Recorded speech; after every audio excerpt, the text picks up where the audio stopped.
Assalamualaikum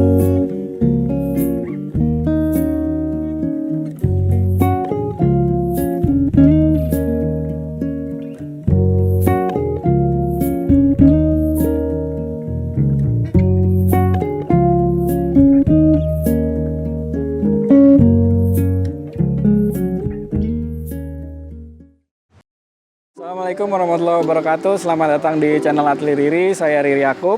Hari ini spesial karena ini adalah satu rangkaian acara yang ditunggu-tunggu, yaitu Bintaro Design District. Dan kali ini saya datang ke sebuah karya rumah tinggal yang sedang diadakan open house. Nah, tapi sebenarnya ini bukan harinya nih, karena harusnya besok gitu. Jadi ini kita agak nyolong start dikit nih. Kebetulan kita udah bersama arsiteknya. Silakan perkenalkan diri kalian. Nama saya Ramadona, biasa dipanggil Dona. Saya Kusneri Prastiani, biasa dipanggil Neri. Kami dari Studio RK.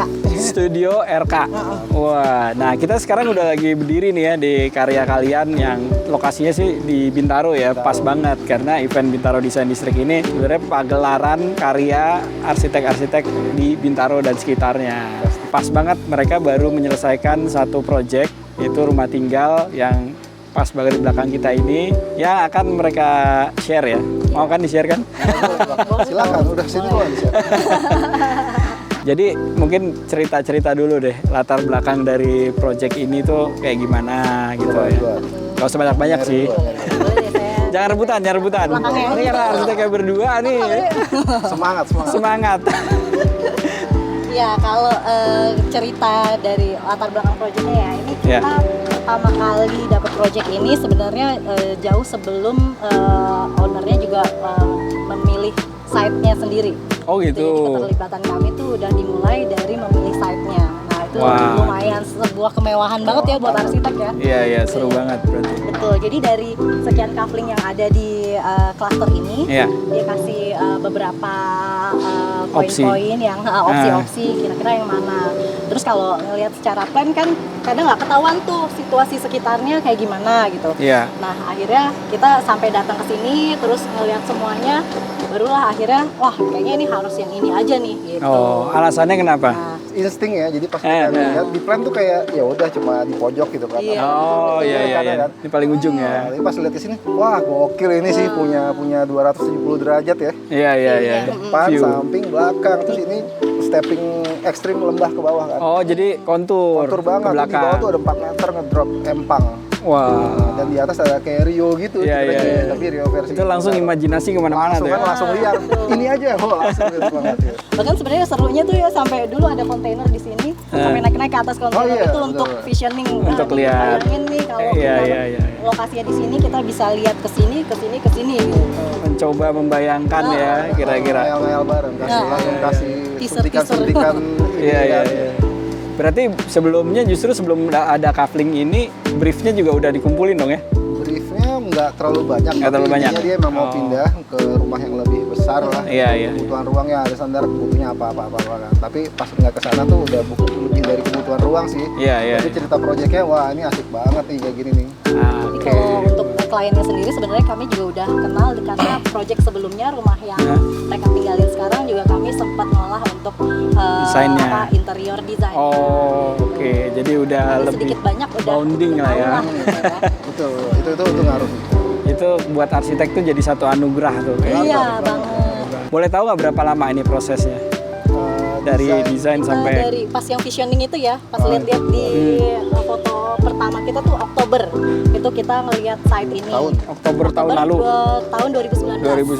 Oh, ya, oke. 2019. Terus handshake untuk desainnya itu di November 2019. Terus baru mulai proses desainnya tuh ya yang November itu. Terus kick off itu di awal tahun lalu 2001. Oh, berarti hampir setahun lah ya. Setahun ya. Ngedesain. Luar biasa. Kelihatan sih dari desainnya nih.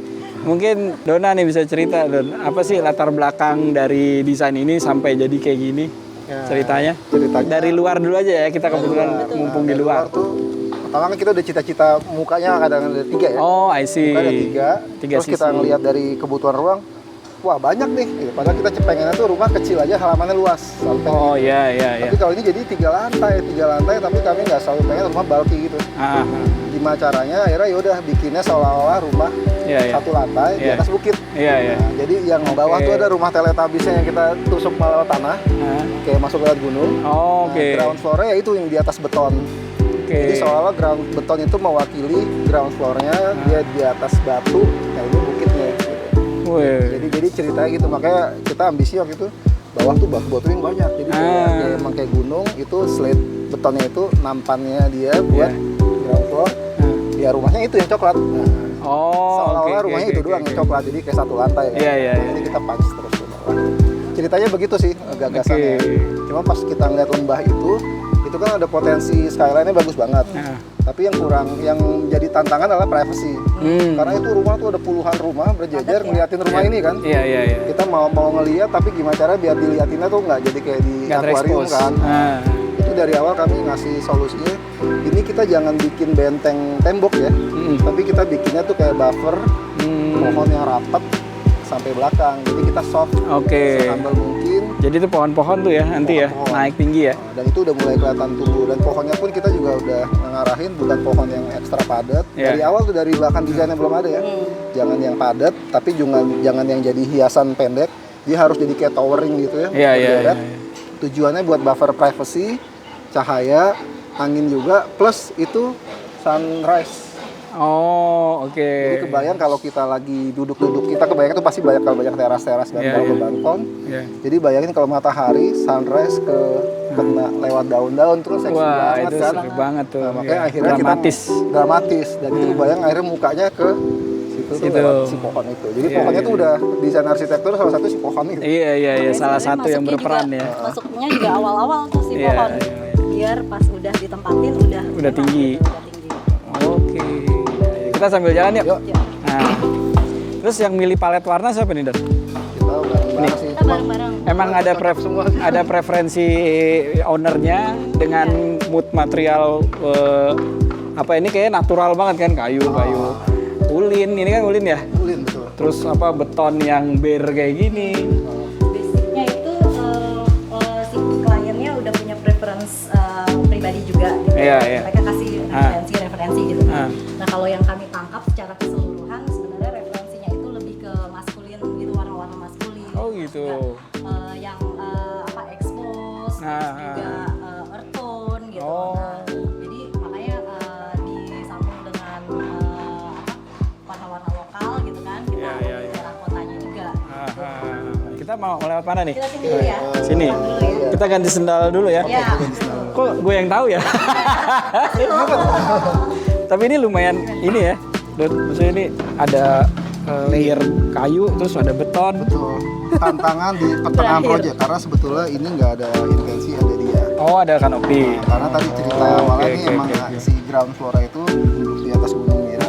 Ini tuh jadi kan inilah kanopinya. Ini harusnya begitu. Coba tengah jalan ternyata kayaknya dia bilangnya lu kayaknya mobil tetap dikarportin ya, dikasih atap. Karena garasi mau dipakai buat fungsi lain juga. Pantes. Lain. Jadi kayak mobilnya perlu ada 2 lapis gitu. Nggak cukup dua-duanya di dalam gitu. Jadi akhirnya ada dia. Nah, akhirnya ini kita ngakalin gimana caranya. Ini kan formnya udah rigid ya. Kalau kita bikin begini ada kanopi dengan tiang, pasti ada tiang, gimana caranya itu digantung berbulan-bulan akhirnya dapatlah ini ada tiang, mau nggak mau, tapi ini kita bikin form baru. Ada layer ini gitu. Dia kesannya kayak tiba-tiba ditaruh di situ ya, terpisah dari si slooping ini. Makanya akhirnya coba kalau dia doang sendiri kan nggak dapat. Jadi kita bikin masuk ke dalam, akhirnya ceilingnya juga, ada dindingnya juga, pintunya semua, akhirnya semua. Gitu ya? Jadi, awalnya nggak kayak gitu ya? Akhirnya nggak ada. Itu emang clean semua di bawah beton, nembus gunung dah. Cuma karena ada satu layer kan mungkin satu lapis. Jadi semua sisi. Ya udah itu konsekuensinya. Ini kita sekarang jalan di skema tamu datang ke rumah ini. Kalau istilahnya apa ya, stranger gitu ya. Jadi dia nggak masuk ke layer berikutnya gitu. Jadi ini kita masuk ke pintu utama. Idenya di sini adalah privacy tetap kan di blok di situ di bawah tadi ya. Ini kita tutup. Nah, gimana caranya tamu yang udah jalan ke sini tuh jangan jadi kayak dikesampingkan suruh jalan muter-muter, dia kita kasih prosesi yang menyenangkan. Jadi dia lewat tangga, di ujungnya ada note-nya lagi pohon. Di kesini ntar dia ngeliat artwork si tower ini kayak artis ya. Kesini pun nanti ini ada satu angle yang emang kita dari awal ciptain ya. Disambut sama si air gitu, jalan. Plus nanti ada fountainnya juga lurus ke situ. Gitu. Jadi orang ya biarin diajak jalan-jalan dulu. Baru dia dari sini ketok pintu.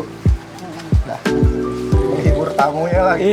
Karena ini kita juga nggak nyediain dengan atap, kanopi apa gitu. Jadi dia benar-benar merasakan pengalaman naik gunung dulu ya. Naik gunung dulu. Ada air, ada apa. Kalau ini kenapa kolam di sini, ini juga brief yang dari awal banget juga kita tahu dari klien, karena si klien pengen hobi dan udah punya koi. Jadi gimana caranya kita mindahin si koi-koi itu ke tempat yang baru, tapi juga kapasitasnya bisa lebih besar. Dan kalau dulu kan ini kolam koinya di belakang rumahnya gitu ya, pas di rumah existing rumah dia yang lama.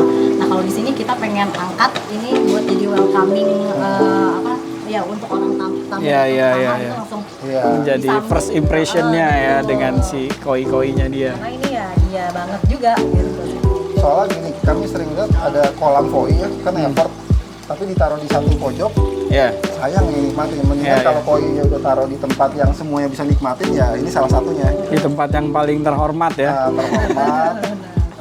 Dan juga ada baru ntar kita ada ide-ide liarnya.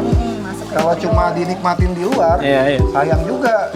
Jadi mendingan sekarang kita nikmatin ke dalam. Jadi itu ada kaca, jadi akuarium kalau di sisi dalam. Jadi terus ada kaitan juga lagi ke kolam koi. Kenapa di depan? Sebetulnya kalau kita bikin bentuk towering 3 lantai itu kan direct banget ke halaman tuh juga nggak enak ya. Ini salah satu buffernya juga. Untuk setback dikit ya. Buat setback. Seolah-olah buat setback, tapi buat jadi bukan cuma sekedar filosofi ada gunung-gunungan, tapi ada fungsi buffer privacy dari di sini ke depan. Ini pintunya. Ini pintu utama nih. Yang emang kita bikin se-clean cut mungkin, tapi tetap ada rastik-rastiknya dengan cara yang agak beda dari yang lain. Ini kita bakar, kita terinspirasi dari tekniknya orang Jepang ngawetin kayu ya, shosugiban. Nah ini dibakar. Ya ini kami eksperimen pertama sih, ini kita bakar ini. Kolaborasi dengan tukang bakar kayu ya. Dengan pintu ini kan bulky banget ya. Kalau di depan kayak ngeblok banget. Nah di sini kami coba bikin sobekan biar ada buat kontrol ya dikit ya. Jadi biar gak masif. Dari dalam pun masih bisa ngelihat ada tampaknya. Karena menarik sih. Dia tuh pintu kalau terlalu tutup. Iya. Kita yang bingung. Benar. Oke. Silakan masuk. Oke, yuk kita masuk. Nah ini dia ada rustic lagi nih. Langsung. Jadi sebenarnya kalau material ini adalah material yang ada di outdoor, kita coba bawa masuk juga ke interiornya. Dan beruntungnya kita juga di sini kontraknya itu arsitektur dan interior juga. Oh jadi kalian ngerjain interiornya sendiri juga. Jadi bisa mikirin semua sampai itu bagus, terintegrasi ya. Iya. Serunya itu sih. Basicnya apa yang ada di interior ini memang antara arsitektur di luar kita pakai lagi ke dalam kayak siling-siling kayu ini yang di atas. Iya. Juga apa yang ada di luar. Extend ke dalam. Kemarin sempat ada pertanyaan juga, ini kenapa sih dibikin nggak nyampe plafon? Terus kenapa terpisah? Ini sebetulnya psikologisnya buat memberi batas tapi nggak nutup. Iya, tidak ngeblok gitu ya. Ngeblok. Karena psikologinya kalau ini dipulin, ini hanyalah sebuah atas jadi gang. Iya, jadi koridor ya. Kalau ini jadi feature wall, karena jadi artwork sendiri ini dia presenting gitu. Jadi juga ini kan ruang-ruangnya nggak terlalu besar ya. Sebenarnya ini sebenarnya kita bikin jadi standing wall juga untuk ngasih psikologi kalau ruang ini tuh menerus sampai ke sana gitu. Jadi kita ngebaca ruangnya bukan sebatas yang kecil ini, tapi terus sampai ke ujung sana. Jadi bagian daripada ruang ini. Which is ini adalah living room ya. Nah, living room yang lagi dipasang TV-nya. Karena kita benar-benar menodong kalian ya sebelum ini siap. Jadi nggak apa-apa. Jadi kita tahu prosesnya. Biar ketahuan kalau ternyata bikin persiapan yang pada akhirnya neat itu effortnya ya banyak gitu. Jadi ketahuan bagus juga sih. Oh iya, itu kaca ya di situ ya. Ini bisa dilihat tuh. Jadi kalau ikan koi yang pemalu nggak bisa ya di sini ya, karena terekspos ya, nggak bisa ngumpet. Nah ini living area ya berarti ya, living room, terus ada pantry di tengah. Ini area makannya nanti. Mungkin cerita dikit konsep ininya apa sih? Kalau gini mungkin ya, kalau interiornya nih kita lihat dari sini dulu deh ya. Iya. Ini ceilingnya seperti yang tadi saya udah sampaikan juga, ceilingnya itu benar-benar dari luar, terus dari box yang tadi di luar itu sampai ke dalam. Jadi memang kami pengen antara interior dengan eksterior itu ada keterkaitan satu sama lain. Iya. Jadi ada continuity-nya gitu ya. Karena kita space-nya juga nggak terlalu besar, cukup tight ya sebenarnya. Tapi dengan kita buka ini, area luar itu bisa ngeblend sama interior, nah itu bisa bikin rasa ruang di sini tuh jadi lebih lega. Iya. Belum lagi sebenarnya kita juga ceilingnya juga nggak terlalu tinggi, ini cuma 2,55. Oh, apa tuh alasannya tuh? Karena itu tadi yang secara konsep memang kita nggak pengen 3 lantai itu jadi kayak terlalu tinggi kan, terlalu tinggi. Jadi akhirnya kita bikin serapat mungkin lah, sependek mungkin gitu. Seefektif mungkin ya. Counter dari ceiling yang pendek itu dengan cara bukaan yang besar. Bukan semaksimal mungkin ya. Jadi horizontal view-nya ya yang kita lebih berikan gitu ya. Iya sih, ini juga ditaruh bukaan juga, ruang luar gitu ya. Jadi emang pengen setiap lantai atau nanti hanya area publiknya aja yang akan connected to outdoor gitu? Hampir semua punya outdoor sih gitu. Jadi itu yang kami sering ceritain, koneksi luar dalam itu sebegitu pentingnya dan bernafasnya ruang itu sebegitu pentingnya juga. Dan itu ada konsekuensi juga yang sebetulnya nggak mudah, karena kayak ini bisa dilihat semua bagian dari device jendelanya tuh bukan hanya kaca, tapi ada layer yang ada mosquito net yang dari baja yang kuat ya, yang nggak bisa dihancurin. Itu supaya dia bernafas tapi aman, nggak masuk serangga, bahkan nggak bisa dijebol. Biasanya kalau mosquito net itu dicakar kucing, itu buat kayak teralis juga bisa ya berarti dia. Posisi teralis juga, jadi orang nggak bisa masuk ke situ. Nah itu yang konsekuensi yang juga di awal ke owner kita coba. Tapi ya ini konsekuensinya, kita harus siap ke sana ya. Dan syukurnya owner juga oke, mau ke situ. Jadi ya jadilah semuanya ini bernafas. Jadi meskipun ini pakai AC, defaultnya sih kami mengencourage ini semua bisa dibuka gitu. Jadi kayak sekarang nih mungkin rame pun ini semua masih cross. Ngalir ya. Nah, gini ya. Dan yang kenapa ini ada tower di sini? Itu bukan cuma komposisi dari depan, tapi tower ini sesungguhnya buat si chimney, buat stacking effect-nya. Jadi stacking effect tuh kayak efek cerobong lah ya, kata-katanya. Makin panas di atas, kalau panasnya dikeluarin, udara dingin tuh kesebar.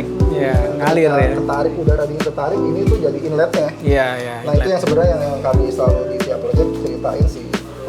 Wisdom lokalnya itu, wisdomnya itu semua dari zaman dulu udah ada sih. Bangunan tradisional kita coba terapin di sini. Oh, ternyata bukan arsitek tropis doang yang tahu itu ya.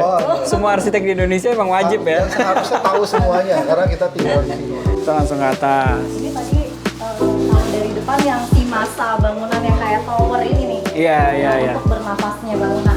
Iya. Ini berarti sampai atas ada ventilasinya dong ya? Iya. Jadi ada grillnya. Kenapa kita pakai material ini juga ceritanya ya untuk biar nafasnya itu bisa ngalir. Jadi si tangga ini breathable. Justru memang sasaran utamanya gimana dia tangga bernafas dulu. Sebelum kita ngomongin ini eksplorasi visualnya pakai gini biar bukan ke sana sih. Karena ini sebenarnya reaksi logis ketika kita punya lebarnya 1,8 kurang.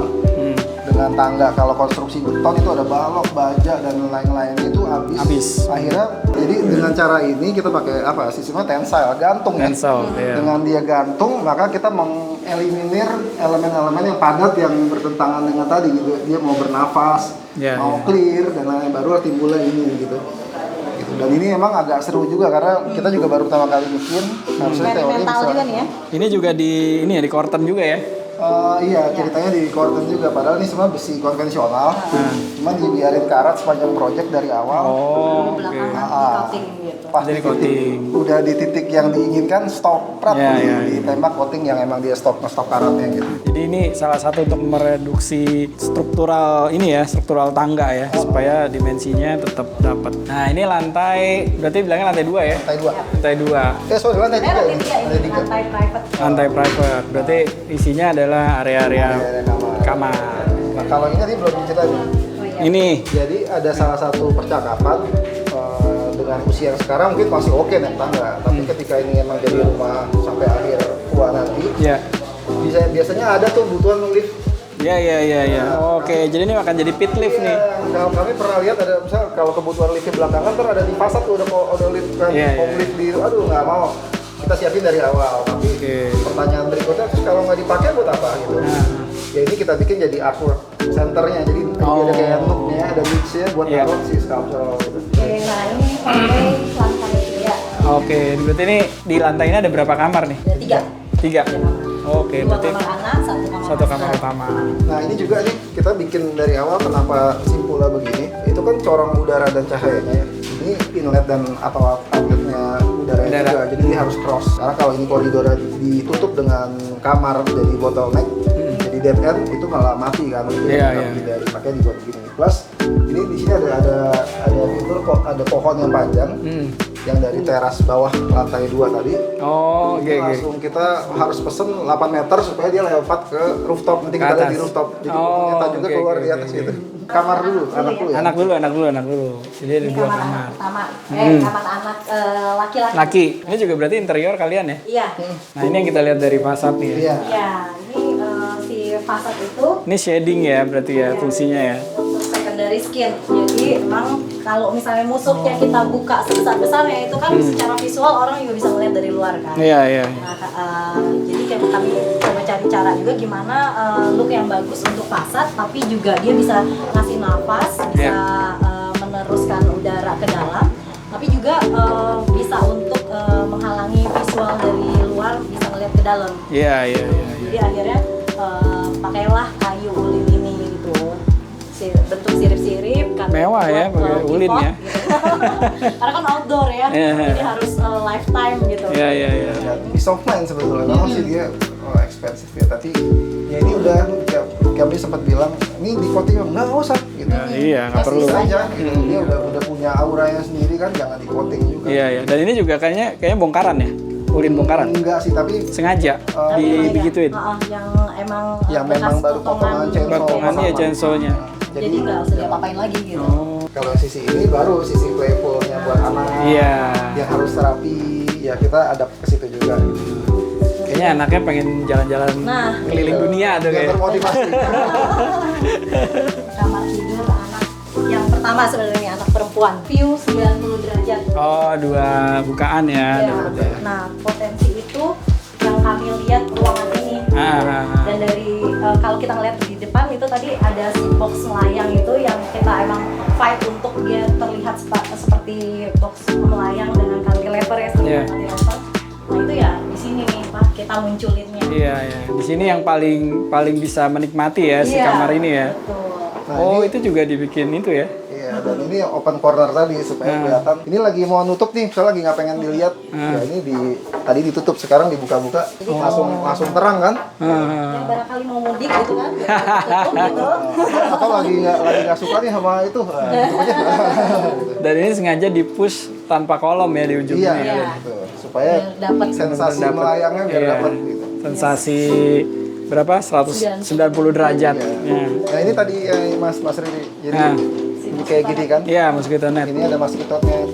Jadi sampai kamar-kamar berarti semua di provide mosquito net. Karena ya tadi kalau emang kita komit mau encourage pakai penghawaan alami ya ini salah satu tools ya gitu. Iya. Dan kita ajuin yang emang serius pakai yang baja yang kuat, karena kalau yang nilon itu sering hancur terus ya. Lama-lama nggak awet. Buat nekan ini juga lah cost ya. Biasanya tuh tantangannya buat meyakinkan di initial cost di depan ini lebih tinggi gitu, tapi long run-nya justru baiknya operasionalnya lebih nggak terlalu tinggi. Jarang orang menyadari itu, apalagi orang awam ya. Ya itu juga PR kita juga mengedukasi juga kan ya. Setuju bagian tuh. dari Buat klien-klien klien-klien studio. Biar berikutnya apa? Ini kamar mandi anak. Oh, kamar mandi anak. Wih, ini kok tapi lebih ke ini ya, lebih feminim tapi ya. Terus di counter sama warnanya yang pakai biru deh. Iya, supaya ada sisi maskulin. Tapi lucu loh itu. Wastafelnya. Itu wastafel built-in jadi. Udah beli jadi gitu. Tapi emang desainer saya saya start. Agak lupa sih nama. Kayak ember gitu ya. Iya. Keren. Ini mesti lihat nih. Yuk kita ke sisi belakang nih ya. Ayo. Serunya kayak kerumunan Pembalaan. Oh, ini pakai ini ya, engselnya. Iya. Konsil. Walk-in Masuk, closet. langsung walk-in closetnya. Jadi walk-in closet, bukan walking closet. Walk-in, ya. Walk, strip in. Walk-in. Karena kita memang masuk ke dalam si closetnya. Jadi ke sana Sana master bathroom. Master bathroomnya biasanya menarik. Iya, ada his and hers. His and hers. Ini juga sebenarnya space-nya nggak terlalu besar. Iya ya. Justru tight banget sebenarnya. Tapi dan memang waktu itu juga ada percakapan juga sih dengan klien. Karena kan ada juga klien yang butuh space lebih besar justru di kamar mandi. Iya. Nah klien ini emang state kita Nggak butuh kamar mandi gede-gede. aja, nggak perlu gede-gede. Yang penting ini wastafel-nya ada his and hers gitu. Jadi dari warna juga udah Dibedain. udah dibedain. Lucu juga. Dan ini ada bukaan lagi nih di sini. Selalu. Jadi ini komitmen juga. Iya. Kita usaha keras untuk memperjuangkan itu dan akhirnya alhamdulillah mau. Ya sama ini juga nih mungkin kita di komunitas merahnya kita di tiap bukaan ini sebenarnya bukan karena kita sebatas tanaman aja enggak. Iya. Ini ada fungsi yang sebetulnya panjang banget ini untuk jadi buffer privacy juga karena di jaringan itu lingkungan di bawah. Iya. Kita ini kan area yang sensitif. Ini pada buffer privacy, buffer suhu juga. Ini kan bisa thermal ngedropin banget tuh heat islandnya ngedrop gitu kan. Iya. Dan ini juga ya hitung-hitung kita bisa kontribusi ke ini ya. Kalau memang kita udah ngambil Membalikan hijau-hijau. ya green recovery lah istilahnya ya. Kita udah ngambil ini tanahnya kita jadi bangunan ya ada kayak gini tuh sebanyak mungkin kalau bisa kita bikin ya gitu. Iya. Itu yang pengen kita encourage ke semua project. Ini memang effortnya lumayan karena dari struktur, utilitas dan lain, tapi worth it kok. Gitu. Ini efeknya sebenarnya ada, cuma kadang-kadang orang suka nggak mikirnya, disepelekan. Atau takut. Iya, takut instalasinya. Itu tanaman mati, wah gue nggak suka ini tanaman nggak bisa panas. Ini tanamannya tahan banting semua digeletakin seminggu juga nggak langsung mati kok gitu. Ibaratnya ada spesies-spesies itu semua bisa gitu. Dan yang mesti juga ownernya juga emang mau kan dengan konsekuensi itu kan. Ini ventilasi ya? Iya. Iya, ngelihatnya arsitek tanpa presentasi. Idenya. Kalau arsitek matanya ngeliatnya gitu ya. Kemarin juga kami ada grup tour arsitek langsung lihatnya ini gitu. Tapi boleh nih kita cerita. Jadi kamar mandi itu pasti kan lembab dan panas kan dan ada bau juga. Jadi ini adalah inletnya Iya, buat masukin udara dingin. Karena kalau misalnya nggak ada inlet, mau exhaust segede gajah tuh berat banget dinariknya. Iya, benar. Harus ada in dan out kan. Nah ini Nggak buat bisa ini. narik ya. Tapi gimana caranya jangan kayak ada grill konvensional yang gitu kan. Iya. Nah, pasti arsitek nggak mau tuh gitu. Terluka gitu. Jadi kita bikin lagi nih. Iya. Terus kita bikin silang-silangan nih mas. Supaya lubang ini sama lubang ini nggak nembus ya. Jadi nggak intip. Kalau mau ngintip sih niat banget nih. Kita langsung Sini. Nah ini klimaksnya master bedroom ya. Wih, ini view-nya berarti ke belakang rumah ya? Nah ini baru dibuka jendela satu nih, kalau dibuka semuanya anginnya jalan banget. Ini sunrise kita dari sini nih. Oh ini timur ya? Jadi makanya kita buka yang gede juga biar dapat dramatisnya. Terus kita coba lagi-lagi ya tadi pointer box ini ya untuk screen itu juga matahari dapat di antara celah-celah daun itu kan romantis juga. Jadi semua bukaan yang kelihatannya dibutuhkan privacy itu kalian kasih barrier taman itu ya, planter ya. Jadi kalau lagi bangun pagi kan bisa duduk gini gitu. Ini kamar gue banget nih menghadap timur, seneng gitu ya. ya? Biar bangun soalnya. Kalau nggak kepanasan. Nanti ada TV di sini ya. Tapi sebenarnya ini juga salah satu spot di ujung itu. Iya. Kita punya landscape di belakang, nanti kita ke sana deh. Oke. Ini tapi treatmentnya beda nih ya. Ini pakai apa? Perforated.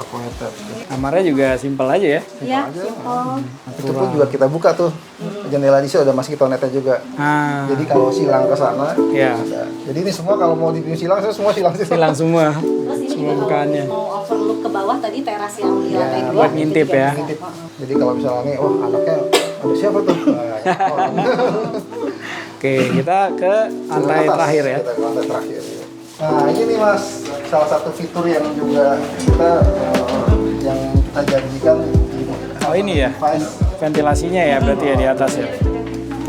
Jadi tuh grillnya bernafas semua karena udara terpanas itu kan berat jenisnya ringan. Iya, dia akan naik. Pas ngumpul ke atas kan. Iya. Nah Nah kalau kumpul atas nggak dikeluarin ya wassalam tuh, ini jadi kayak oven. Iya benar. Nah inilah device buat si mengekstrak panas tadi keluar gitu. Buat nyedot si udara dingin dari bawah tadi biar apa sih? Biar naik. Stacking effect ya. Stacking effect. Bisa di Google kan nanti ya. Nah ini sebetulnya service quarter di atas, tapi juga kita bikin buat escape-nya user ke atas juga. Jadi ini ada dua zona. Oh, ini service nih belakang. Ini laundry. Oke. Dan utility semua kita centralize semua di situ. Di balik sana, tapi ke sini ini private garden-nya gitu. Awalnya sih sebenarnya juga briefnya itu di atap itu mau pasang solar panel nih Mas. Oh, oke. Jadi si solar panelnya juga akhirnya Di atas ini dong. Awalnya tadinya sempat di sini gitu. Terus udah kalau gitu kalau misalnya emang struktur untuk solar panelnya sendiri juga udah cukup berat gitu ya, kenapa nggak angkat, naikin aja, jadi di bawah bisa jadi ruang gitu. Oh. Dan itu juga bagus, terprotek kan kalau kita taruh di bawah kan keinjak. Dan terekspos juga buat matahari kan langsung kan. Jadi dapat lah sekali jadi atapnya juga, kita dapat shade-nya juga. Iya. Jadi kalau mau jemur-jemur darurat nih juga masih bisa gitu, nggak. Lumayan lah ini bisa mengcover sekian persen listrik. Oh iya benar, itu tuh bisa pembahasan yang menarik banget sih buat energy saving ya. Jadi project ini kalau bisa bukan cuma green yang hijau itu tadi, tapi dari energi juga bisa.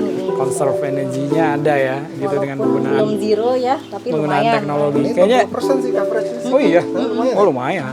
Meskipun investmentnya belum bisa dianggap bisa itu kan, itu lebih ke kesadaran. Kesadaran betul kesadaran. Tapi ternyata teknologinya udah jauh lebih cepat dengan luasan segini coverage. 60% rumah ini tuh oke banget. 5 tahun lalu tuh masih belum gitu. Ini sistem baterai? Belum. Oh, masih subsidi ke ini PLN ya? Iya masih on grid. Ya kan? On grid ya. Ya, tapi once nanti beli baterai itu udah ready gitu. Iya. Tapi udah kita bikin tuh panel-panelnya, jadi kapan Anda tinggal colok gitu. Ntar nunggu murahnya tuh. Masih akan murah kan teknologi. Ini menarik nih tempat ini nih, rooftopnya, karena jarang melihat bikin kayak ada apa namanya boundaries gini, landscape-nya diangkat. Ini kalian juga yang desain landscape? Iya, pastinya. Apa nih ceritanya nih? Kenapa kayak ada indoor terus dipisahin ada outdoornya? Aspeknya karena banyak banget ya kita mau bikin rooftop tuh. Pertama nih kan social space dia yang ini ring satunya lah yang buat unit. Jadi emang skalanya tuh segini. Kalau yang meskipun ini tersier ya sebenarnya. Iya, tapi kalau ngeliat dari obrolan yang tadi kita cerita tuh, emang dia seneng nongkrong, tapi yang ada level-level lah ya.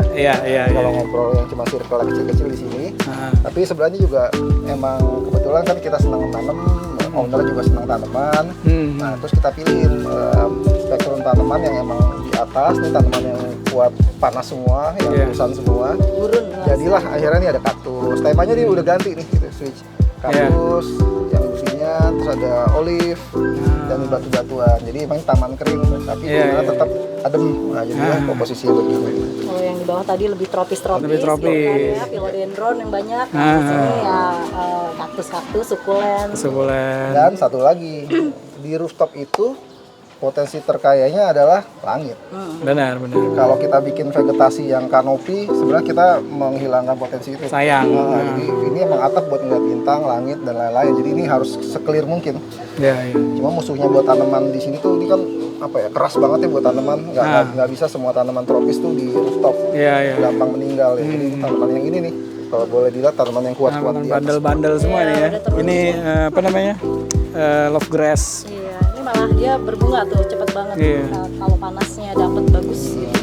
Dan ini kayaknya ulin bekas ya? Iya, ini bantalan rel kereta. Jadi ini emang bukan, ini udah dari zaman Belanda ya, ini peninggalan pahlawan-pahlawan kita sebenarnya. Jadi ini dicari atau memang udah? Dicari. Oh, di hunting. Menarik nih ngobrol-ngobrol nih, ngelihat di sana. Ini bilangnya rumah apa? Rumah tinggal. Iya kali, rumah lain. Ohio House. Ohio. Kenapa Ohio? Karena Ozone Hills nomor 10. Ozone. Oh.